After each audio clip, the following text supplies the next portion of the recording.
మూడవ రెండవ మరేమో మీరు డౌట్గా ఉన్నారు, అందుకే మూడవ ఆదివారం దైవ సన్నిధికి వచ్చిన మీకు అందరితో దేవుడు మాట్లాడబోతున్నాడు. శ్రద్ధగా దేవుని మాటలు విందాం. రాజుల మొదటి పుస్తకం 8వ అధ్యాయం 59వ వాక్య భాగాన్ని చదువుదాం. గ్రంథాలు తెరిచి శ్రద్ధగా దేవుని మాటలు విందాం. రాజుల మొదటి పుస్తకం 8వ అధ్యాయం 59వ వాక్యాన్ని చదువుదాం. ఆయన తన దాసుడనైన నా కార్యమును ఇశ్రాయేలులకు తన జనుల కార్యమును అవసరము చొప్పున ఎల్లప్పుడూ నిర్వహించినట్లుగా నేను యెహోవా ఎదుట విన్నపం చేసిన ఈ మాటలు రేయింబగళ్ళు మన దేవుడైన యెహోవా సన్నిధిని ఉండును గాక. ఆమేన్. ఒకసారి ఈ మాట నాతో చెప్దాం. ఆయన తన దాసుడైన, అందరూ చెప్పాలి, నా కార్యమును ఇశ్రాయేలీలకు తన జనుల కార్యములను అవసరము చొప్పున ఎల్లప్పుడూ నిర్వహించినట్లుగా నేను యెహోవా ఎదుట విన్నపము చేసిన ఈ మాటలు రేయింబగలు మన దేవుడైన యెహోవా సన్నిధిని ఉండునుగాక. చప్పట్లు కొడుతూ విశ్వాసంతో ఆమేన్ అని చెప్పండి. ఆమేన్. యేసు నామములో ఈ మాటలన్నీ మన ఎడల జరుగునుగాక. సొలొమోను చేసిన ప్రార్థన ఈ వచనంలో కనబడుతుంది. అందులో ఒక్క మాట ఈ పూట మీకు చెప్పడానికి ఇష్టపడుతున్నాను. అవసరము అనండి. ఒకసారి చెప్పండి. ఆ అవసరము అనే సబ్జెక్ట్ని మీకు తెలియచేయాలని ఇష్టపడుతున్నాను. ఇక్కడ సొలొమోను దేవుని దగ్గర ఇలా ప్రార్థన చేస్తున్నాడు. మందిరం కట్టాడు. 7 సంవత్సరాలు ప్రయాసపడి అద్భుతంగా కట్టాడు మందిరం. అస్సలు అలాంటి మందిరం ఎప్పుడు ఎన్నడెవరు కట్టలేదు. సో అంత వండర్ఫుల్ మందిరం కట్టిన తర్వాత దేవుని మందిరంలోకి వెళ్ళి ఒక అధ్యాయం అంతా, ఈ అధ్యాయం అంతా కూడా ఆయన చేసిన ప్రార్థన గురించి రాయబడి ఉంది. నా కార్యము ఇశ్రాయేలుకు తన జనుల కార్యాలు కూడా అవసరము చొప్పున ఎన్నడూ నిర్వహించబడినట్లు నా విన్నపాలు నా మాటలు దేవుని సందులో ఉండునుగాక అంటున్నాడు. నిజంగానే ఆయన అవసరము చొప్పున చేసుకున్న విన్నపాలన్నీ కూడా దేవుడు అంగీకరించాడు. అద్భుతంగా ఆ మందిరం ప్రారంభోత్సవం జరిగింది. దేవుని మహిమ దిగొచ్చింది. ఆ యాజకులు ఆ మందిరాన్ని ప్రతిష్ఠ చేశారు. ఈరోజు ఇక్కడ కూర్చుని ఏ ప్రార్థన విన్నపాలు మీరు మీ అవసరతలు ప్రభుకి చెప్పుకుంటున్నారో, క్రీస్తు యేసు మహిమలో మీ ప్రతి అవసరత తీర్చబడునుగాక. అద్భుతములు యేసు నామములో జరుగునుగాక. వాక్యం చెప్తుంది, తన అవసరము చెప్పున దేవునికి చెప్తూ వచ్చాడు. ఈ ఉదయకాలం నా ఆశ ఏమిటంటే, ప్రతి మనిషికి కూడా, పిల్లలు జాగ్రత్తగా నా మాటలు వినాలి, ప్రతి మనిషికి కూడా ఏదో ఒక అవసరం ఉంటుంది. ఈ భూమి మీద జీవిస్తున్న జీవిత కాలంలో అవసరాలు లేని మనిషి అంటూ కూడా ఎవరు లేరు. ప్రతి మనిషికి ఏదో ఒక నీడ్ ఉంది, ఏదో ఒక అవసరత ఉన్నది.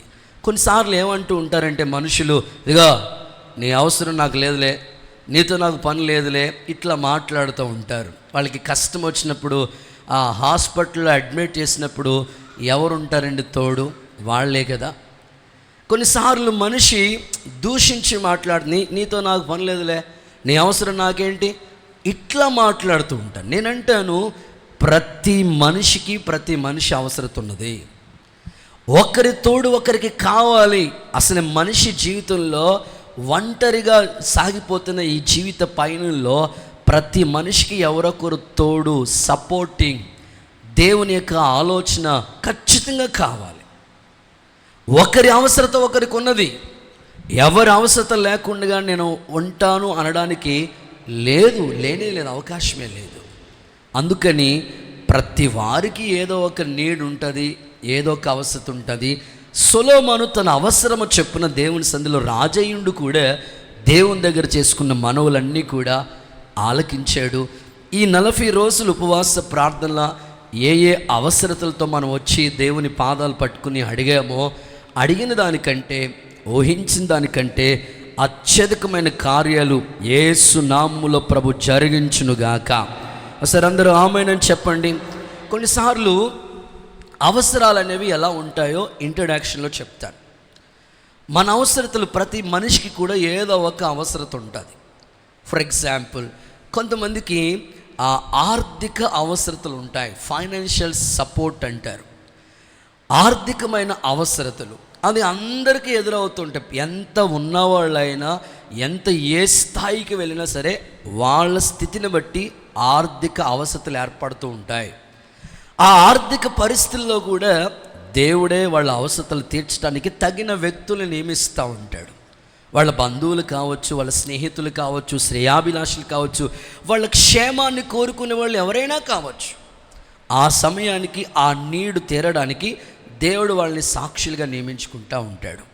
ఆ తర్వాత కొంతమందికి ఆరోగ్యపరమైన అవసరతలు ఉంటాయి, హెల్త్ నీడ్స్. అంటే ఆరోగ్యపరంగా కొన్ని సమస్యలు మనకి ఎదురవుతున్నప్పుడు, ఇబ్బంది పడుతూ ఉన్నప్పుడు మనకి దగ్గరుండి వాళ్ళు అన్నీ చూసుకుంటూ ఉంటారు. ట్యాబ్లెట్స్ ఇచ్చేవాళ్ళు ఉంటారు, భోజనాలు పెట్టేవాళ్ళు ఉంటారు. అన్ని దగ్గరుండి వాళ్ళు ఆ పేషెంట్ని చూసుకుంటూ ఉండాలి.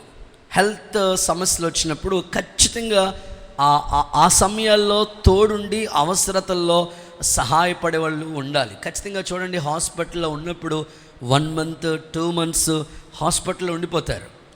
సో ఆ టైంలో వాళ్ళు జాబ్ అన్నీ మర్చిపోయి అవసరమైతే మెడికల్ లీవ్ పెట్టేసి అక్కడే ఉండి తన భార్యకు, లేకపోతే తన భర్తకి, తన కుటుంబంలో ఎవరికైనా ఏ నీడైనా వస్తే వాళ్ళ దగ్గరుండి అన్నీ చూసుకుని కోలుకునేంత వరకు వాళ్ళకి సపోర్ట్గా నిలబడుతుంటారు.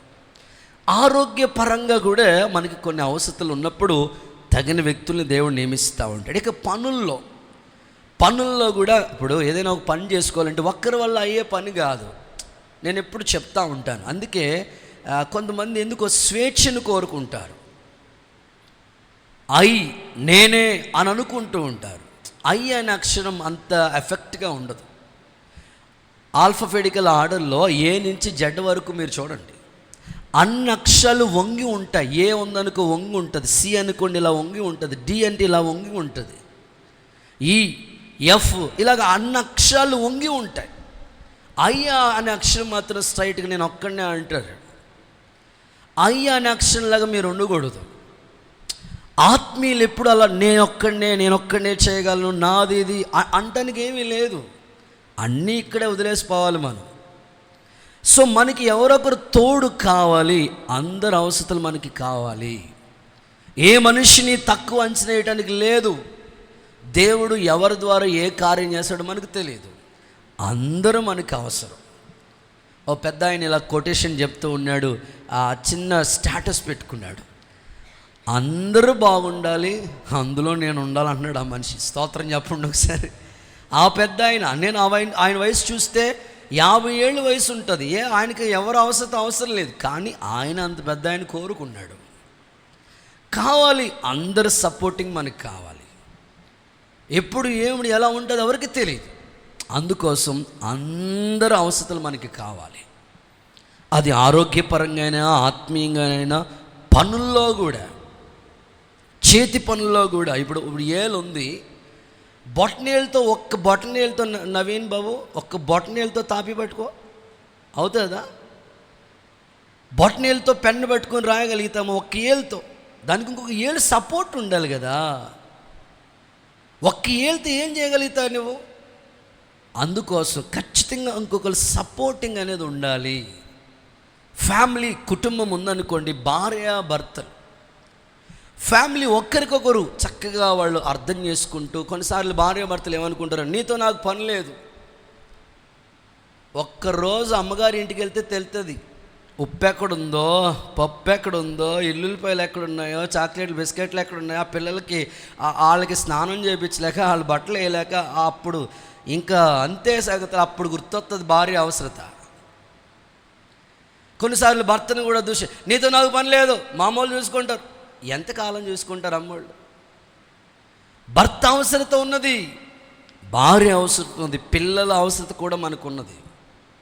ప్రతి ఒక్కరు ఒకరికొకరు, బైబిల్ అదే చెప్తుంది, ఒకరికొకరు మీరు ప్రార్థన చేసుకోండి, ఒకరికొకరు హెల్ప్ చేసుకోండి.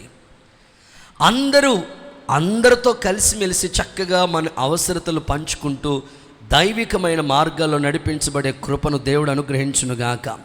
ఉద్యోగస్తులు ఉంటారు, ఉద్యోగస్తులకు కూడా పక్క వాళ్ళ నీడ్ ఉంటుంది. వాళ్ళు ఎంత ఆఫీసర్స్ అయినా కూడా ఏదో ఒక సపోర్టింగ్ వాళ్ళకి. నేను అర్జెంట్ ఎమర్జెన్సీ పని ఉంది, సో కొంచెం మీరు ఏమనుకోకండి, నేను వెళ్ళాల్సి వస్తుందండి, కొంచెం మీరు పర్మిషన్ ఇవ్వండి అని వాళ్ళు పై అధికారులు ఖచ్చితంగా అడగాల్సిందే. నీడ్ ఉంటుంది. పనిచేసే వాళ్ళకైనా, ఉద్యోగస్తులకైనా, చదువుకునే వాళ్ళకైనా, ప్రతి వారికి ఒకరి అవసరం ఒకరికి ఉంటుంది. ఎవరు ఏ పరిస్థితుల మధ్యలోకి వచ్చినా మన అవసరాలు ప్రభు తన మహిమైశ్వర్యంలో తీరుస్తాడు. యేసు నామములో అలాగూ జరుగునుగాక. మనిషి యొక్క కనీస అవసరతల గురించి మాట్లాడతా. మనిషికి నీళ్లు చాలా అవసరం. అదిగో మనోడు తాగుతూనే ఉన్నాడు నీళ్లు. ఖచ్చితంగా నీళ్లు తాగాలి మనిషి. ఉదయకాలం నిద్ర మేలుకున్న వెంటనే, బ్రష్ చేసిన వెంటనే ఖచ్చితంగా 1 లీటర్ అయినా మీరు తాగాలి. కొంతమందికి కిడ్నీలో స్టోన్స్ వచ్చి ఇబ్బంది పడుతూ అటు ఇటు దొలేతూ ఉంటారు మాట. ఇక నేను వాళ్ళకి చెప్తూ ఉంటాను, నువ్వు నీళ్ళు తాగాలి బాబు భక్తుడా అని. ఖచ్చితంగా నీళ్లు తాగాలి. వేడి నీళ్లు తాగితే ఇంకా మంచిది. నీళ్లు మనిషి ఖచ్చితంగా బాడీలో ఖచ్చితంగా మనకి నీళ్లు అవసరత చాలా ఉన్నది. ఇక అవసరతల గురించి మాట్లాడాలంటే ఆహార అవసరతలు కూడా చాలా ఉన్నాయి మనిషికి. సమయాల్లో సరైన సమయానికి అలా ఫుడ్ మనం తీసుకుంటూ చక్కగా ఉంటే కొంతకాలం మనం హెల్తీగా ఉండడానికి అవకాశం ఉంది. సో ఇంకా కుటుంబంలో మనిషికి ఇల్లు అనేది ఒక నీడు ఉండాలి మనిషికి. వస్త్రాలు, డబ్బులు, ఈ విధంగా ఎన్నో అవసరతలు ఉన్నాయి. ఇంకా చెప్పుకోవాలంటే ప్రతి మనిషి కూడా తల్లిదండ్రుల అవసరత చాలా ఉంది. కొంతమందికి పిల్లలకి దాని వాల్యూ తెలియదు. ఒక సందర్భం మీకు చెప్తాను. చేతులు ఎత్తి ఒక్కసారి హల్లెలూయా చెప్పండి. అందరూ చెప్తే బాగుంటుంది కదా హల్లెలూయా అనే పదం. కుర్చీల మీద ఉన్నవాళ్ళు కూడా, కింద ఉన్నవాళ్ళు కూడా అందరూ చేతులు పైకెత్తి, పరిశుద్ధులు అందరూ ఒకసారి బ్రదర్స్ కూడా చెప్తే బాగుంటుంది. ఒకసారి గట్టిగా హల్లెలూయా. తల్లిదండ్రుల అవసరత మనకు ఉంది. తల్లిదండ్రులు లేకుండా మనం ఎట్టొచ్చాం? అది గుర్తించుకుంటే తల్లిదండ్రులను మనం అసభ్యంగా దూషించి మాట్లాడం. చాలామంది పిల్లలకి ఇప్పుడు తల్లిదండ్రుల వాల్యూ తెలియట్లేదండి. నువ్వు ఎడ చదువుకున్నావు? నేను స్కూల్లో పంపించింది ఎవరు? నీ ఫీజులు కట్టింది ఎవరు? నీకోసం కష్టపడి వాళ్ళ తినకో నీకు బట్టలు ఉండేటట్లుగా, నీకు అన్ని వస్తువులు ఉండేటట్లుగా ప్రయాసపడ్డారు కదా. తల్లిదండ్రుల అవసరం నీకు ఎందుకు గుర్తు రావట్లేదు? తల్లిదండ్రుల అవసరం మనకు ఉంది. నేను ప్రతిరోజు బాధపడతా ఉంటాను. మా అమ్మే ఉంటే, మా నాన్నే ఉంటే ఎంత చూసి సంతోషించేవారు ఈ స్థితిని చూసి అనుకుంటా ఉంటాను. దేవుడు వాళ్ళకి అంతే ఆయుష్ ఇచ్చాడు, మనం ఏం చేస్తాం? మరి ఉన్న తల్లిదండ్రులను ఎందుకు గౌరవించలేకపోతున్నారు మీరు? రీసెంట్గా ఒక 4 రోజుల క్రితం ఒక విచారకరమైన సంగతి జరిగింది. చాలా వింటూనే నాకు మనసంతా తరుక్కుపోయింది. అసలు ఒకే ఒక పాప అండి. ఆ పాప వన్ లేడీ, ఒకే ఒక పాప. మహా ఉంటే 18 ఏళ్ళ వయసు కూడా ఉండదు అంతే. చిన్న బట్టల షాప్లో జాయిన్ అయ్యి, షాపింగ్ మాల్లో బట్టల షాప్లో చేసుకుంటా ఉంది. వాళ్ళ తల్లిదండ్రులు పేదవాళ్ళే, కూలీనాలు చేసుకునేవారు. ఒకే కూతురు, తన్ని పెంచారు. వద్దమ్మా నువ్వు ఒక్కరిదానివే కదా, ఇంట్లో ఉండు, చక్కగా కష్టపడు, మేము అన్నీ ఉన్నాయి కదా, మనకి ఆస్తి ఉంది, ఇల్లు ఉంది, అన్నీ ఉన్నాయి కదా, నువ్వెందుకంటే నేను ఖాళీగా ఉండను డాడీ, మమ్మీ వెళ్తాను నేను షాపింగ్ మాల్లో జాయిన్ అయింది. బట్టల షాప్లో జాయిన్ అయిన తర్వాత ఎవడో తాగుబోతుడితో ఫ్రెండ్షిప్ చేసింది. ఆ ఫ్రెండ్షిప్ స్నేహం కాస్త ప్రేమగా మారిపోయింది. అంతే. వాడిని తీసుకుని పోయి పోలీస్ స్టేషన్లో పెళ్లి చేసుకుంది. ఒక్క కూతురు. తల్లిదండ్రులు పిలిచారు పోలీస్ స్టేషన్లోకి. ఆ పాప అక్కడే ఉంది, వాళ్ళ అమ్మ నాన్న అక్కడే ఉన్నారు. పిల్లలు వినాలి, మీకోసమే చెప్తుంటా. వాళ్ళ అమ్మ నాన్న అక్కడే ఉన్నారు, పాప అక్కడే ఉంది. వీళ్ళు ఏమవుతారు నీకు అని అడిగారంట ఆఫీసర్ సిఏ గారు. వాళ్ళు ఎవరో నాకు తెలియదని అన్నదంట ఆ పాప. అసలు గుండె తరుక్కుపోయిందండి నా మాట విన్నప్పుడు. నాకు అసలు 20 ఏళ్ళు పెంచి పెద్ద చేసిన తల్లిదండ్రులు ఎవరో తెలియదంట, 1 సంవత్సరం క్రితం పరిచయమైన ముక్కు మొఖం తెలియనివాడితో అస్సలు ఏంటో ఆ పాప, నాకు అస్సలు మత్తిపోయింది నాకు ఆ మాటలు విన్న తర్వాత. వెంటనే వాళ్ళ అమ్మకి స్ట్రోక్ వచ్చి హాస్పిటల్లో జాయిన్ చేశారు. వాళ్ళ నాన్నకి అసలు హెల్త్ కంప్లైంట్, ఎవరు వండి పెట్టి వెళ్ళాడు, ఒక్కడైపోయాడు ఇంటి దగ్గర. అసలు ఆ సిచ్యువేషన్ వింటూ ఉంటుంటే అసలు ఎటు వెళ్ళిపోతుంది అసలు సమాజం, పిల్లలు ఎట్టిపోతున్నారు. అసలు ఇన్ని సంవత్సరాలు పెంచిన తల్లిదండ్రుల గుండె కోత ఎంత వేదన చెందుతుందండి. అసలు అది ప్రస్తుతం నాకు చాలా బాధను కలిగించే సంఘటనలు ఇవన్నీ కూడా. తల్లిదండ్రులు ప్రయాసే కదండి మనం ఈ స్థాయికి వచ్చామంటే. మనం ఏ స్థాయికి వెళ్ళిపోయిన తల్లిదండ్రులు మనం మర్చిపోకూడదు. మనల్ని కని పెంచి పెద్ద చేసిన భౌతిక తండ్రులు, ఆత్మీయ తండ్రులు కూడా మనకి కావాలి. మన క్షేమాన్ని కోరుకునేది, మన గురించి ప్రార్థించేది, మన భవిష్యత్తును గురించి ఆహర్షనిషులు ప్రయాసపడే వాళ్ళని మనం బాధ పెడతామా? ఏం సంతోషంగా ఉండగలుగుతామండి? ఆలోచించండి. తల్లిదండ్రుల అవసరం మనకి లేదా? వాళ్ళ కోపంలో ఏదో అన్నారని అదే నువ్వు మనసులో పెట్టేసుకుంటావా? నీ క్షేమాన్నే కదా కోరుకునేది తండ్రి, నీ క్షేమాన్నే కదా కోరుకునేది తల్లి. ఈరోజు మీరు ఆలోచించాలి. తల్లిదండ్రుల అవసరం అనుకున్నది, స్నేహితుల అవసరం అనుకున్నది, బంధువుల అవసరం అనుకున్నది. నాకు ఎవరు అక్కర్లేదు, నేను ఒంటరి వాడిని, వన్ మ్యాన్ ఆర్మీ అనొద్దు. కొంతసేపు కనబడి అంతలో మాయమైపోయి ఆవిరి వంటి జీవితం ఇది. ఎంత బలవంతుడైనా ఒంటరివాడే. అందుకని ప్రతి వారు సహాయాన్ని మనం కోరుకోవాలి. మనిషి సహజీవనం చేయాలి, ఒకరి తోడొకరికి కావాలి. అందుకని ఈరోజు మీరు ఆలోచించండి. ప్రతి వారికి అవసరతలు ఉంటాయి. ఒకరికి ఈ భూమి మీద ఒకరికి ఒకరు సపోర్ట్గా మనం నిలబడి దేవుని కొరకే సాక్షులుగా బ్రతుకుదాం. అట్టి కృప దేవుడు అనుగ్రహించునుగాక. నా ప్రశ్న, ఏది మనిషికి అవసరం? అక్కడ చెప్పాడు కదా, అవసరత చొప్పున దేవునికి మొరపెట్టుకుంటూ వచ్చాడు కదా. భౌతికంగా ఎన్నో అవసరతల గురించి మాట్లాడాను. ఇప్పుడు ఆత్మీయంగా చెప్తాను. ఇప్పుడు మనిషికి ఏది అవసరమో ఒక 5 విషయాలు మీ ముందు ఉంచాలని ఇష్టపడుతున్నాను. నెంబర్ 1, లూకా సువార్త 10వ అధ్యాయం 39-41 ఈ 2 వచనాలు నోట్ చేయండి. మనిషికి ఏది అవసరం అంటే లూకా సువార్త 10వ అధ్యాయం 39వ వచనం అండ్ 41వ వచనం. ఆమెకు మరియా అనే సహోదరి ఉండెను. ఓకే. ఈమె యేసు పాదముల యొద్ద కూర్చుండి ఆయన బోధ వినుచు, ఆయన పాదాల దగ్గర కూర్చుని బోధ వింటూ ఉండెను. 41వ వచనం.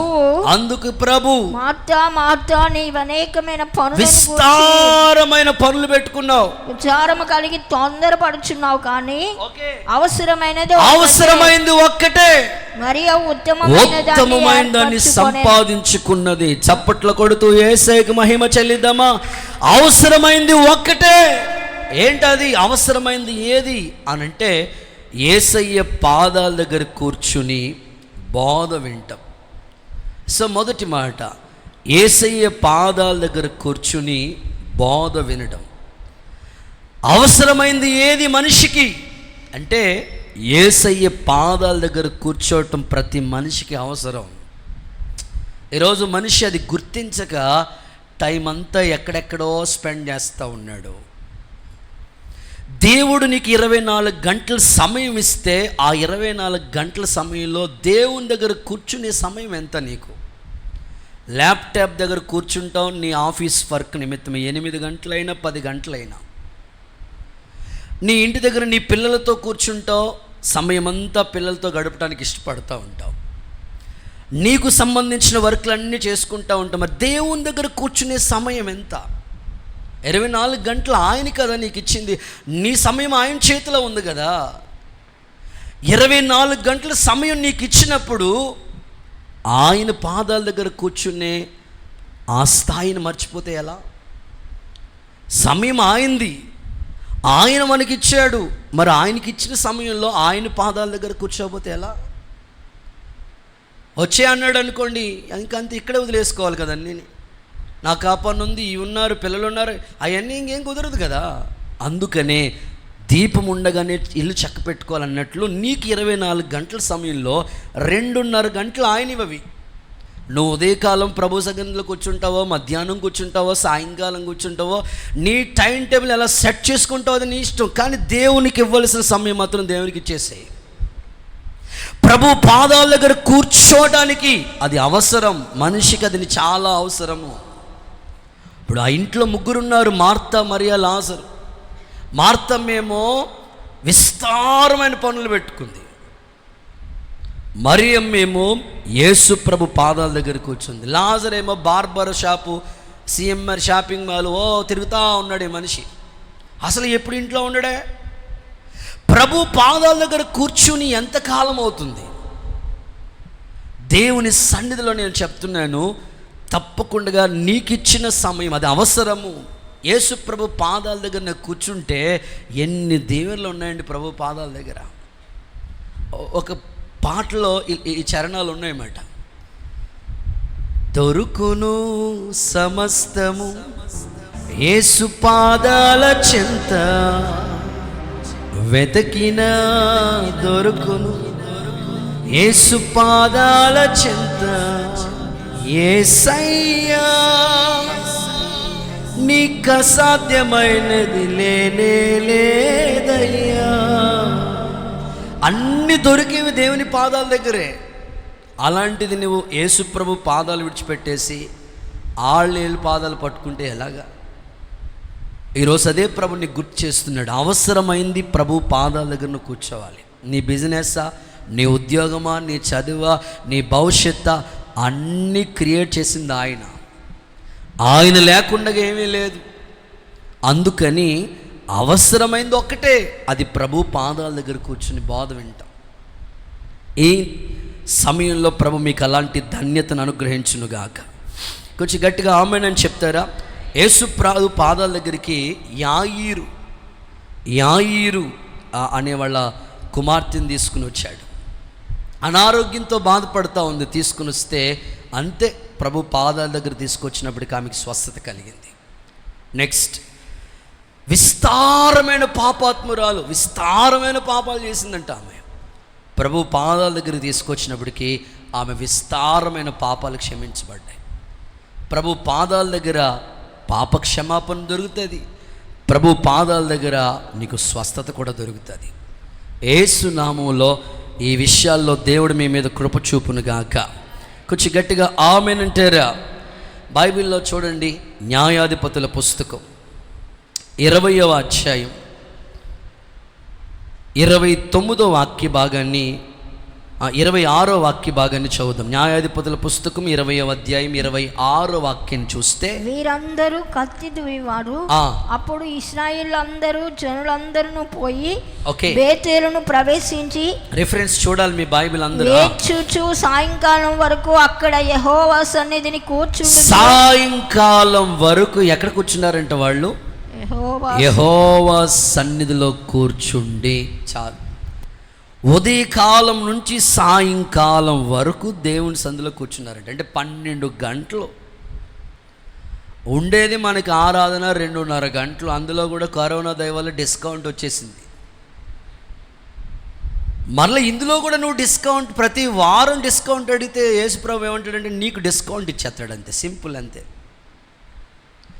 ఉదయకాలం నుంచి సాయంకాలం వరకు కూర్చున్నారంటండి వాళ్ళు. అసలు దేవుని సన్నిధి పట్ల ఎంత మక్కువ వచ్చింది, అసలు ఎంత ఆసక్తి వచ్చింది. అసలు కూర్చుంటున్నావా ప్రభు సన్నిధిలో నువ్వు? అసలు కొంతమందికి అబ్బో అన్ని గంటలండి, ఎన్ని గంటలండి? హాస్పిటల్లో ఎవరికైనా బాగోపోతే ఎన్ని గంటలు కూర్చుంటావు నువ్వు? అసలు తెల్లారుజాము వరకు కూడా హాస్పిటల్లోనే ఉంటావు కదా. సో దేవుడు నీకు విలువైన సమయం ఇచ్చాడు. అందుకొరకు అవసరమైంది ప్రభు పాదాలు, ఆయన సన్నిధిలో మనం కూర్చోవాలి. ఈ 40 రోజులు ఉపవాస ప్రార్థనల తర్వాత నేను ఆశిస్తున్నాను, తప్పకుండా దేవుని సన్నిధిలో మనం కూర్చున్న ఈ 40 రోజులు ప్రార్థన మీ ఇంటి మీద, మీ కుటుంబాల మీద ప్రభావితము చేయునుగాక. నేను ఒక ఇంటికి ఏదో ప్రార్థన కార్యక్రమం వాళ్ళ ఇంట్లో జరుగుతుంటే వెళితే ఆ తల్లి సాక్ష్యం ఇస్తుంది వారి పిల్లల గురించి. అన్నయ్య ప్రతిరోజు లైవ్ వస్తూ ఉంటుంది కదా, మాకు దూరం, మేము ఆన్లైన్ ప్రేయర్స్కో వాగ్దాన కూటానికి మధ్య మధ్యలో వచ్చేవాళ్ళు. మనం వారానికి ఒకసారి వస్తూ ఉంటాం. వారం రోజు రావటం మాకు కుదరగా దూరం కనుక రోజు ఖచ్చితంగా లైవ్ పెట్టుకునేవాళ్ళం. అన్న ఇదిగో మా పాప చెప్తుంది, అన్న చర్చిలో ఎలా కూర్చుంటామో ఇంట్లో కూడా అలా కూర్చోమని మాకు ఆర్డర్ వేస్తుంది. పాటలు జరుగుతున్నాయా సపడు కొట్టో అంటదంట, స్తోత్రం చెప్పండి సరే. ఆరాధన జరుగుతున్నా కళ్ళు మూసుకో. మన దేవుని మందిరం ఎట్టున్నాం ఇంట్లో కూడా అట్టే ఉండాలి. అక్కడ అన్న ఉన్నాడు చూస్తున్నాడు, ఎక్కడి నుంచి చూస్తున్నాడు, అంత సిస్టమేటిక్ అంట. అయ్యేదాకా వాళ్ళు లేవడానికి లేదంట. వాళ్ళ అమ్మగారు చెప్తున్నారు ఆ సండే స్కూల్ పాపను గురించి. నేను అనుకున్నాను పిల్లల్లో ఎంత ఆసక్తి వచ్చేసిందండి. ఖచ్చితంగా దేవుని సన్నిధిలో కూర్చుంటే ఆ ఆశీర్వాదమే వేరు. అసలు దేవుని సేవకుడిగా నేను అభిలాషపడుతూ అభిప్రాయపడుతున్నాను, నీకు ఇది అవసరం. ఆయన సన్నిధిలో ఒక్క దినము గడుపుట 1000 దినాల కంటే శ్రేష్టమైంది. ఈ 40 రోజులు కూర్చున్నావు కదా, ఈ 40 రోజుల ఆశీర్వాదం అంటే ఒక్క దినము 1000 దినాల కంటే శ్రేష్టం. అంటే 40 రోజులు కూర్చున్నావు అంటే ఎన్ని ఆశీర్వాదాలు అసలు నీకు. అది నీకు వెంటనే కనబడకపోవచ్చు, కానీ ఒకరోజు నువ్వు సాక్ష్యం చెప్తావు, దేవుని పాదాల దగ్గర కూర్చున్న ఈ ప్రయాస వ్యర్థం కాలేదని. కొంతమంది లోతులాగా రచ్చబండ కార్యక్రమాల దగ్గర కూర్చుంటుంటారు. లోతు ఎక్కడ కూర్చున్నాడు చెప్పు, ఎక్కడ కూర్చున్నాడు? గవిని, సొదోమ గవిని దగ్గర కూర్చున్నాడంట. ఆదికాండం 19వ అధ్యాయం మీరు ప్రారంభంలో చదువుకుంటే అయ్యగారు కూర్చునే చోటు ఎక్కడో తెలుసా? రచ్చబండి కార్యక్రమం దగ్గర. ఎప్పుడు దేవుని దగ్గర కూర్చోని మనిషి. లోతు కూర్చున్న చోటు అది, అక్కడే కూర్చున్నాడు. అందుకే చూడండి లోతు స్థితి అంతా కూడా ఎలా ఉందో. నీతిమంతుడే లోతు, కానీ స్థితి బాగాలేదు కదా, ఉగ్రతను ఆపుకోలేకపోయాడు కదా. దేవదూతలు వచ్చి తప్పించినా కూడా నాశనం అయిపోయాడంటే దాని అర్థం ఏమిటి? ఈరోజు నువ్వు కూర్చునే చోటు వెరీ ఇంపార్టెంట్. టైం దొరికింది కదా అని ముసలమ్మ ముచ్చట్లు అరుగుల మీద కూర్చుని కథలుగా స్టోరీలు మొదలు పెట్టుకుని, సో అది నీకు తగదు. నీకు సమయం దొరికితే ప్రభు పాదాల దగ్గర కూర్చో, లేకపోతే నీ వర్క్ చాలా ఉంది. దేవుడు ఈ ఉదయకాలం నీతో మాట్లాడుతున్నాడు. యేసు నామములో ప్రభు పాదాల దగ్గర కూర్చునే ఆశీర్వాదం ప్రభు నీకు దయచేయునుగాక. కొంచెం గట్టిగా ఆమేన్ అంటారా? ఒక సందర్భం మీకు చెప్తాను బైబిల్లోంచి. సమూయేలు 2వ పుస్తకం 7వ అధ్యాయం 18, 29 ఈ 2 వచనాలు కలిపి చదువుకుందాం. సమూయేలు 2వ పుస్తకం 7వ అధ్యాయం 18, 29. దావీదు రాజు లోపలికి ప్రవేశించి యెహోవా సన్నిధిని కూర్చుండి ఎక్కడ కూర్చున్నాడు? యెహోవా సన్నిధిలో కూర్చుని ఇలాగు మనవి చేసుకుంటున్నాడు.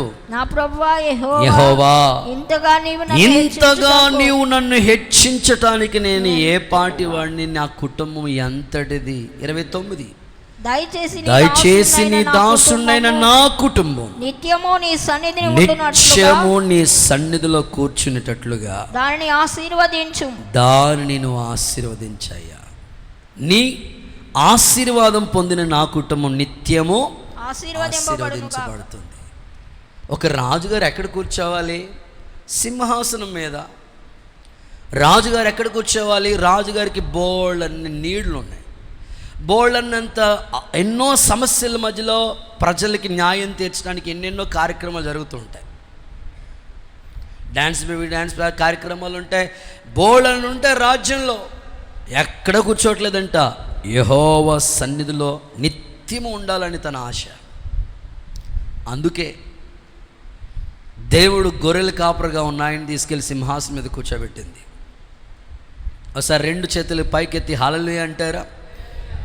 ఆ మధ్యకాలంలో తల్లి, ఏమ్మా ఆదివారం ఆరాధనకి రాలేదేమ్మా బంగారు తల్లి అని అంటే,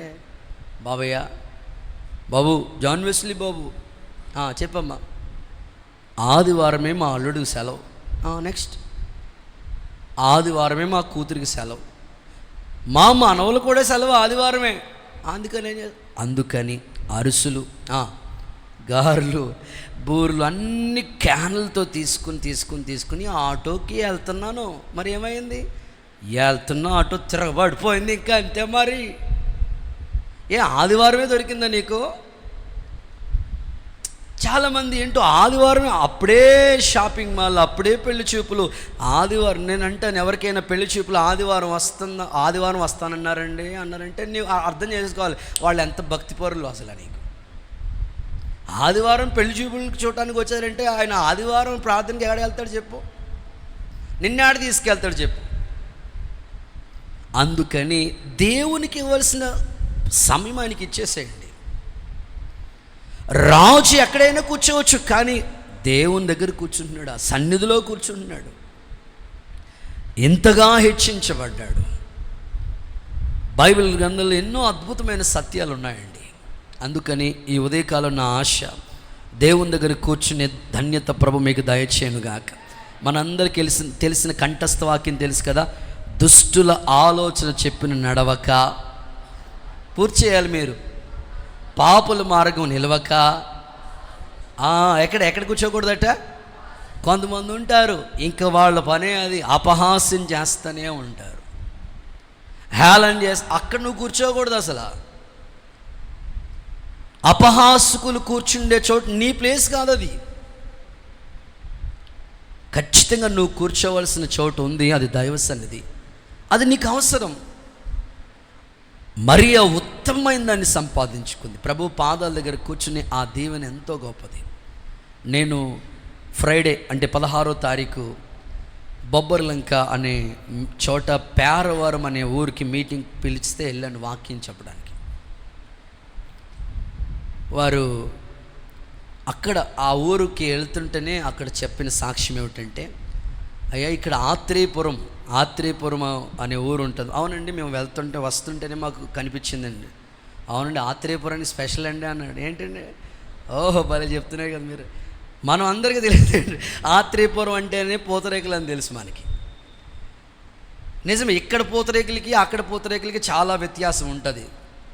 నాకు కూడా పాస్టర్ గారు 2 ప్యాకెట్లు ఇచ్చాడు, చూడండి తిని చూడండి అని పట్టుకొచ్చి ఇచ్చాడు ఆయన. అక్కడ ఆయన చెప్తూ, అయ్యా ఆత్రేయపురానికి పూతరేకులని స్పెషల్ అనుకుంటాం, కానీ వాస్తవమే అది ఫుడ్ విషయంలో. అయితే ఆత్మీయ విషయాల్లో ఆత్రేయపురానికి ఒక పాస్టర్ గారు ఉన్నారయ్యా. ఆత్రేయపురం గారంటే వడ్డీ గారని ఒక గొప్ప సేవకుడు. అసలు ఆయన పేరు వినలేని వారు. ఆత్రేయపురం అని పేరు చెప్తేనే అసలు క్రైస్తవ్యంలో ఉజ్జీవం వచ్చిందే ఆయన ద్వారా. అద్భుతమైన పరిచయం చేశాడు. కాలు నడకన తిరిగి ఆయన గ్రామాలు తిరిగి సంఘాలు కట్టి సేవకులు తయారు చేసి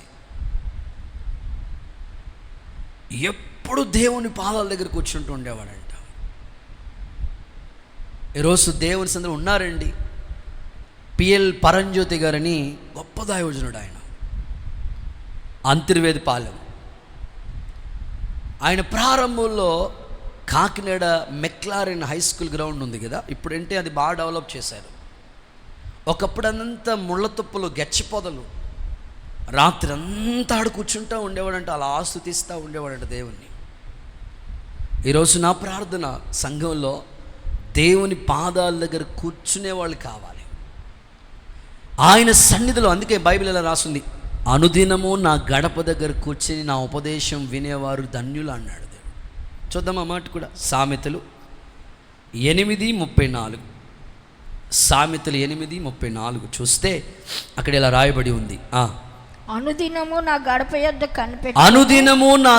దగ్గర కనిపెట్టుకుని నా ద్వారబంధముల యొద్ద కాచుకుని నా ఉపదేశం వినేవారు ధన్యులు. ఓకే, అనుదినము నా గడప దగ్గర కూర్చుని నా ఉపదేశం వినేవాళ్ళు ధన్యులు. అంటే ప్రభు పాదాల దగ్గర కూర్చునే వాళ్ళు ఎప్పుడు ధన్యులు అవుతారండి. ఆశీర్వదించబడిన స్థితి వాళ్ళకి ఇస్తాడు దేవుడు. అందుకోసం ఈరోజు నీ ఆత్మీయ స్థితిలో దేవుని దగ్గర కూర్చోవడానికి ఇష్టపడు. అపహాసకులు కూర్చుండే చోటు, వ్యర్థంగా కాలక్షేపాలు చేయడానికి టైం వేస్ట్ చేసుకోవద్దు. దేవుని సన్నిధిలో ఉన్న దీవెన లేదా ప్రభు పాదాల దగ్గర ఉన్న ఓ గొప్ప ఆశీర్వాదాలన్నీ నువ్వు సొంతం చేసుకోవాలి.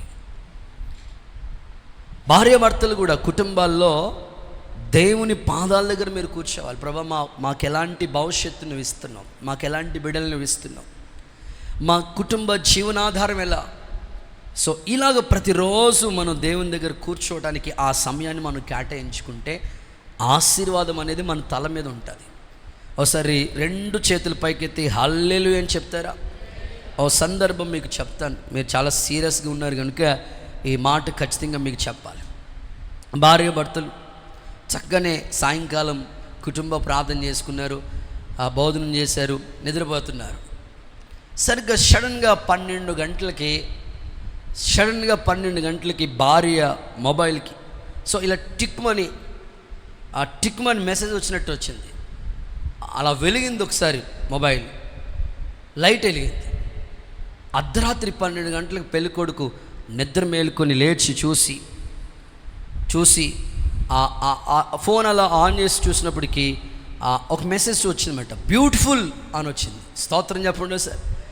అది చూసి భార్యని చెతక్కుడేహాడు. 12 గంటల టైంలో నీకు ఎవరు బ్యూటిఫుల్ అని మెసేజ్ పెట్టారు? అసలు ఎవరు ఎక్కడ చెప్పు. అసలు మనోడేమో తక్కువ చదివాడు, ఆమెమో ఎక్కువ చదివింది. అసలు ఏంటి అసలు అనుకుని కొట్టేస్తే, ఏమండి మీరు సరిగ్గా చూడకుండా నన్ను కొట్టేస్తారంటండి బాబు, నాకేమో నడుం లాగేస్తుంది, కాళ్ళు లాగేస్తుంది, ఏంటండి నేను ఇంక అసలు మాట్లాడు, ఇదిగో బ్యూటిఫుల్ అని. ఒక్కసారి మెసేజ్ నేను చదువుతాను ఇలాగే ఉండని చూస్తే బ్యాటరీ ఫుల్ అని ఉందంట. అది స్తోత్రం చెప్పండి సరే. బ్యాటరీ ఫుల్ అని మెసేజ్ వస్తే ఛార్జింగ్ అయిపోయింది, మరి ఛార్జింగ్ పెట్టేసి పడుకున్నది మాట ఆవిడ. బ్యాటరీ ఫుల్ అని మెసేజ్ వస్తే భార్య అని బ్యూటిఫుల్ అని వచ్చేది కొట్టేసాడనమాట. చాలామంది కుటుంబాలు ఏంటో ఏం చేస్తారో వాళ్ళకి అర్థం కాదు అసలు. ఈ ఉదయకాలం యేసయ్య నిన్ను దర్శించునుగాక. గుడ్, అందరూ ఆమేనని చెప్పండి. కొంతమంది బస్ స్టాండ్ దగ్గర, కాలేజీ పిల్లలు చూడండి,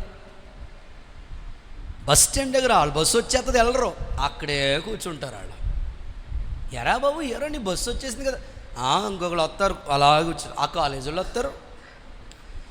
బస్ స్టాండ్ దగ్గర కాదు నువ్వు కూర్చోవలసింది, సినిమా హాల్లో కాదు నువ్వు కూర్చోవలసింది. నీ భవిష్యత్తు అంతా దేవుడి మీద ఆధారపడి ఉంది. నిన్ను క్రియేట్ చేసింది ఆయన కాబట్టి, నీకు మంచి భవిష్యత్తు ఇచ్చేది ఆయన కాబట్టి, ఆయన పాదాల దగ్గర నువ్వు కూర్చోవాలి. యేసయ్య అది నీకు అవసరం అని చెప్తున్నాడు. ప్రభు కృప చూపునుగాక. రైట్, 2వ మాటలోకి వెళ్ళిపోదాం. సెకండ్ వన్, ఏది అవసరం నీకు? చదవండి. తీతు పత్రిక 3వ అధ్యాయం 14వ వాక్యం. తీతు పత్రిక 3వ అధ్యాయం 14వ వాక్యం. మనవారు నిష్ఫలులు కాకుండా నిమిత్తము అవసరమును బట్టి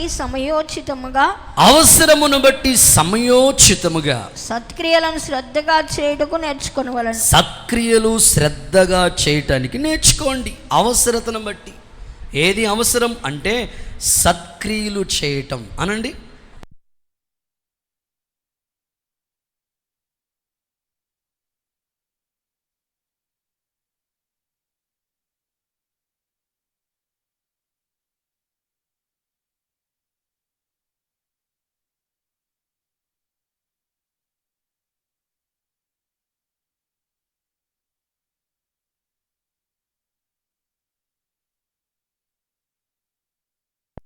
హల్లెలూయా.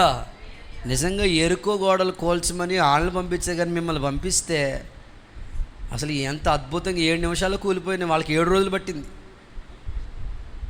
పాడేది ఏదో గట్టిగా పాడితే సపోర్ట్ కొడితే ఎంత బాగుంటుంది. హల్లెలూయా చెప్పండి గట్టిగా. సో సత్క్రియలు చేయటం మనకు అవసరం, అది నీడు ఖచ్చితంగా అవసరం మనకి. సంగమా, దేవుని బిడ్డలు, నీకు అవసరమైంది ఏంటో తెలుసా? 1, ప్రభు పాదాల దగ్గర కూర్చుని బాధ వింటాం. 2వదిగా సత్క్రియలు నువ్వు చేయాలి.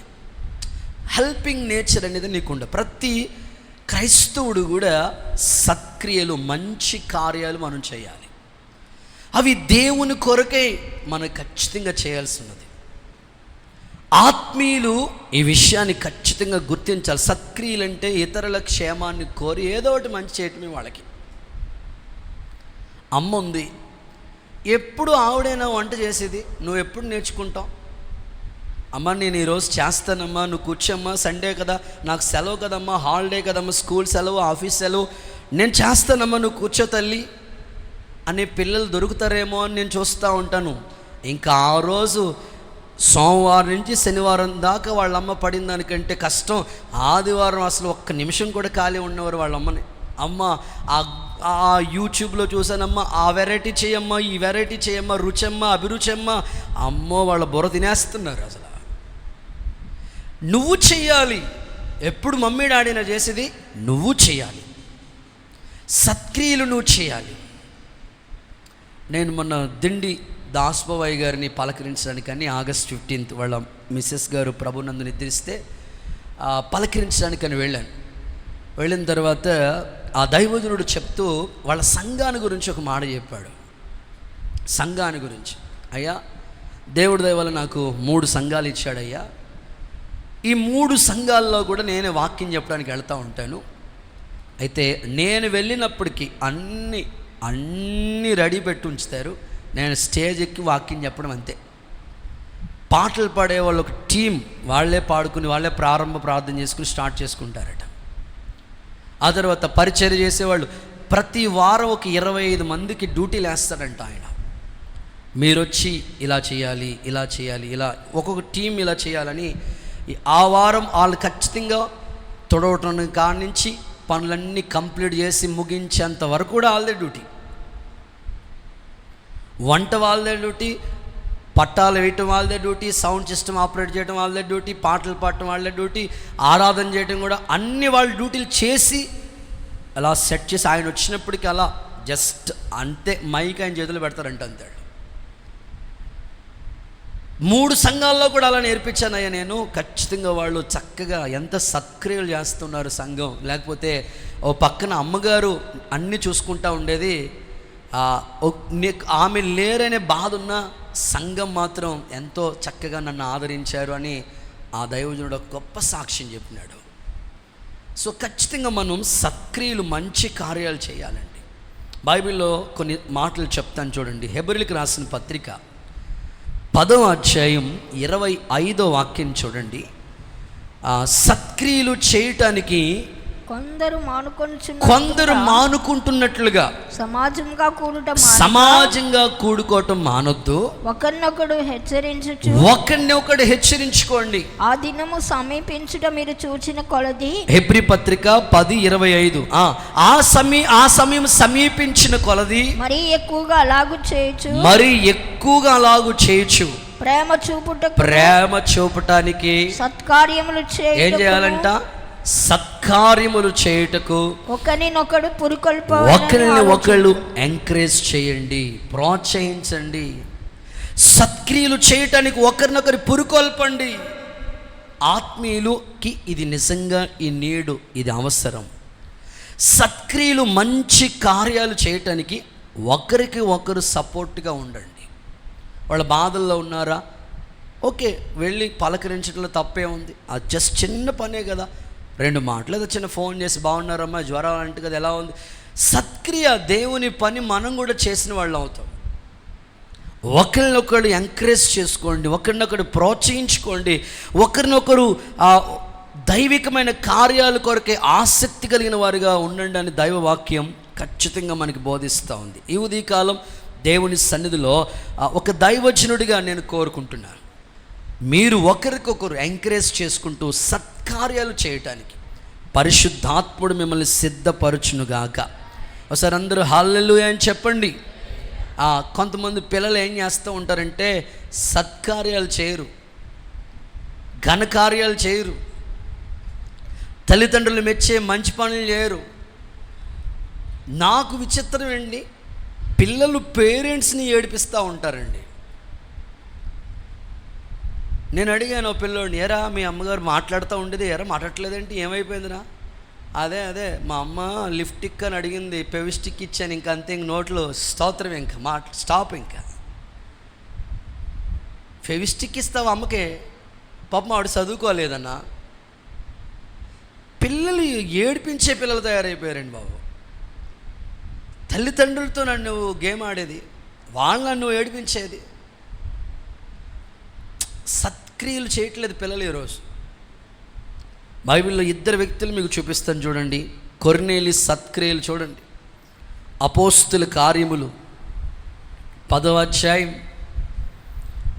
2-4 వాక్యాలు. అతడు తన ఇంటి వారందరితో కూడా ఆ, దేవుని యందు భయభక్తులు గలవాడై ఉండి ప్రజలకు బహుధర్మం చేయించు, ప్రజలకి బోళ్ళని బహుధర్మ కార్యాలు చేసి ఎల్లప్పుడూ దేవునికి ప్రార్థన చేయువాడు. ఎల్లప్పుడూ ప్రార్థన చేస్తూ దేవునికి ప్రార్థిస్తూ బహుధర్మ కార్యాలు చేసే వ్యక్తిగానే ఉన్నాడు. కొర్నేలి 100 మందికి లీడర్, అధిపతి అయినా సత్క్రియలు చేయడానికి ఇష్టపడుతూ వచ్చాడు. నీ ఇంట్లో కూడా అన్ని కార్యాల్లో నువ్వు కూడా ఇన్వాల్వ్ అవ్వాలి. దేవుని ఇంట్లో కూడా సత్కార్యములు, చక్కగా పాటల్లో, చక్కగా ప్రార్థనలో, చక్కగా సంగీత పరిచర్యలో ఎంతో శక్తిగా మించిన పనులు ఉన్నాయి కదా. ప్రతి దాంట్లో ఏదో ఒకటి నీ వంతుగా నువ్వు క్రియ చేస్తే మనతో వచ్చేది ఏంటి చెప్పండి? వారి క్రియలు వారి వెంట పోయిను, వారి క్రియలు వారి వెంట పోయిను. గోడిలో మన ఒక అంకుల్ చనిపోయారు, ఒక అన్న.